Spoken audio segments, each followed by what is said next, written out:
ಹಿಂದಿ ಹೇರಿಕೆಯ ಬಗ್ಗೆ ಕಾರ್ಯಕ್ರಮ ಅಂತ ಹೇಳಿ ಕರವೇ ಆಕ್ಷೇಪವನ್ನ ವ್ಯಕ್ತಪಡಿಸಿದೆ. ಆ ಕಾರ್ಯಕ್ರಮಕ್ಕೆ ಬ್ಯಾನರ್ನ ಹರಿದುಹಾಕಿ ಆಕ್ರೋಶವನ್ನ ವ್ಯಕ್ತಪಡಿಸಿದ್ದಾರೆ.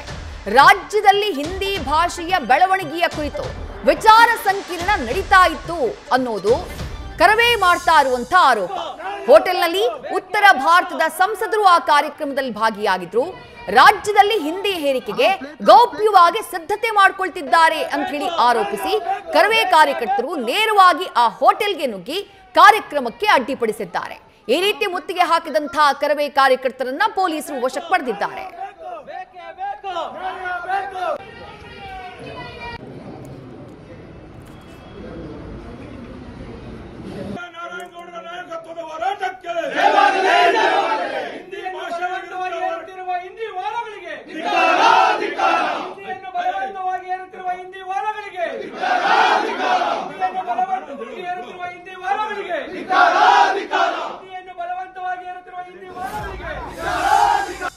ಕೇಂದ್ರ ಸರ್ಕಾರದ ಭಾಷಾ ನೀತಿ ಅಂತ ಹೇಳಿಕೊಂಡು ಒಂದು 3 ದಿನದ ಕಾರ್ಯಕ್ರಮ ತಾಜ್ ವೆಸ್ಟ್ ಎಂಡ್ ಹೋಟ್ಲಲ್ಲಿ ನಡೀತಾ ಇದೆ ಅಂತ ಗೊತ್ತಾಯಿತು.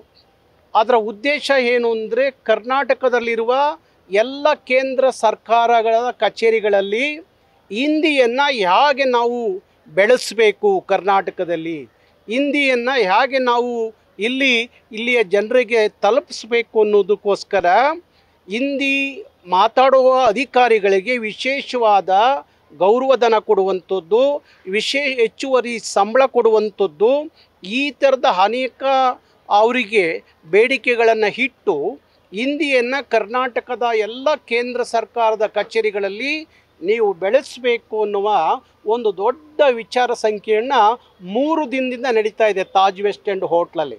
ಆದರೆ ಇವತ್ತು ನಮಗೆ ಗೊತ್ತಾಯಿತು, ಒಬ್ಬ ಗುಜರಾತಿ MP ಇದ್ದಾರೆ, ಅದರಲ್ಲಿ ಒಬ್ಬ ರಾಜಸ್ಥಾನದ MP ಇದ್ದಾರೆ, ಹಾಗೆ ಮಹಾರಾಷ್ಟ್ರದ ಒಬ್ಬ MP ಇದ್ದಾರೆ. ಈ 3 ಜನ MP ಅವರ ಅಧ್ಯಕ್ಷತೆಯಲ್ಲಿ ಕರ್ನಾಟಕದ ಎಲ್ಲ ಕೇಂದ್ರ ಸರ್ಕಾರದ ಎಲ್ಲ ಉನ್ನತವಾದ ಅಧಿಕಾರಿಗಳ ಒಳಗೊಂಡಂಥ ವಿಚಾರ ಸಂಕಿರಣ ಇವತ್ತು ನಡೀತಾ ಇತ್ತು. ಅಲ್ಲಿ ಕರ್ನಾಟಕ ರಕ್ಷಣಾ ವೇದಿಕೆಯವರಿಗೆ ತಿಳಿದ ತಕ್ಷಣ ನಮ್ಮ ಬೆಂಗಳೂರು ನಗರದ ಅಧ್ಯಕ್ಷರಾಗಿರುವಂಥ ಧರ್ಮರಾಜ್ ಮತ್ತು ಬೆಂಗಳೂರು ನಗರದ ಮಹಿಳಾ ಅಧ್ಯಕ್ಷರಾಗಿರುವಂಥ ಶ್ವೇತಾ ಗೌಡ, ಇವರು 100 ಜನ ತಂಡ ಇವತ್ತು ಅಲ್ಲಿ ಹೋಗಿ ಆ ಎಲ್ಲ ಬ್ಯಾನರ್ಗಳನ್ನು ಹಿಂದಿಯಲ್ಲಿ, ಒಂದು ಇಂಗ್ಲೀಷಲ್ಲೂ ಇಲ್ಲ, ಸಂಪೂರ್ಣವಾಗಿ 100ಕ್ಕೆ 100ರಷ್ಟು ಅಲ್ಲಿಯ ಎಲ್ಲ ಬ್ಯಾನರ್ಗಳು ಹಿಂದಿಯಲ್ಲೇ ಇದ್ದಂಥದ್ದು. ಎಲ್ಲ ಹಿಂದಿ ಭಾಷೆಯ ಬೆಳವಣಿಗೆ ಕರ್ನಾಟಕದಲ್ಲಿ ಹೇಗಾಗಬೇಕು, ಹೇಗೆ ಹಿಂದಿಯನ್ನು ಬೆಳೆಸಬೇಕು ಅನ್ನುವ ಅಧಿಕಾರಿಗಳಿಗೆ ಸೂಚನೆ ಕೊಡುವಂಥದ್ದು. ಆ 3 ದಿನದಿಂದ ಹಿಂದಿಯ ಇದನ್ನು ಬೆಳವಣಿಗೆಗೋಸ್ಕರ ವಿಚಾರ ಸಂಕಿರಣ ನಡೀತಾ ಇತ್ತು. ಕರ್ನಾಟಕದ ಬಹುತೇಕ 16 ನ್ಯೂಸ್ ಫಸ್ಟ್ ನಿರ್ಭೀತಿಯಿಂದ ನಿಮ್ಮ ಪರವಾಗಿ.